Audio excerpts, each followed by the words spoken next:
এই আমার 100 বিঘের উপরে জমি, 100 লোক আমার আন্ডারে কাজ করে, আর তুই আমার একুশ কামলা। হ্যাঁ, তোর এই দোকান আমি কিনে নিব, কয় লাখ টাকা তুই নিব এখন ক? এই দোকান আমি কিনে নিব। ভাই আপনার কাছে শীতের ক্রিম টিরিম আছে নাকি ভাই? ভাই আছে, দিচ্ছি। এই যে আপনার শীতের ক্রিম।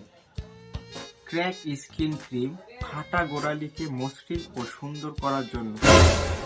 ধরু মিয়া, আপনার কি আমার দিকে পা ফাটা মনে হয় না? এটা কি ক্রিম দিছেন? পা ফাটানোতে কি আপনি পরে আইছেন লুঙ্গি, গলায় একটা পুরান গামছা, দেখেই তো মনে হয় আপনি একটা পা ফাটা লোক, মাঠে ঘাটে কাম করেন। কি?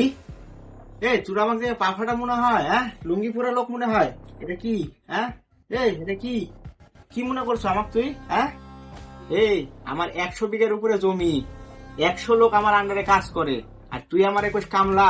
হ্যাঁ, তোর এই দোকান আমি কিনে নিব, কয় লাখ টাকা তুই নিব এখন ক? এই দোকান আমি কিনে নিব। ভাই আমার ভুল হয়ে গেছে ভাই, আমাকে মাফ করে দেন ভাই, আমি বুঝতে পারিনি ভাই। আচ্ছা ঠিক আছে, আজকের মতো তোকে আমি ক্ষমা করে দিলাম, কিন্তু এরপরে কোনো মানুষে পা ফাটা করে অপমান করবি না। আর একটা কথা কি জানিস, পোশাক দিয়ে মানুষের লজ্জাস্থান ঢাকে, পোশাক দিয়ে মানুষের যোগ্যতা বিচার করা যায় না, ঠিক আছে?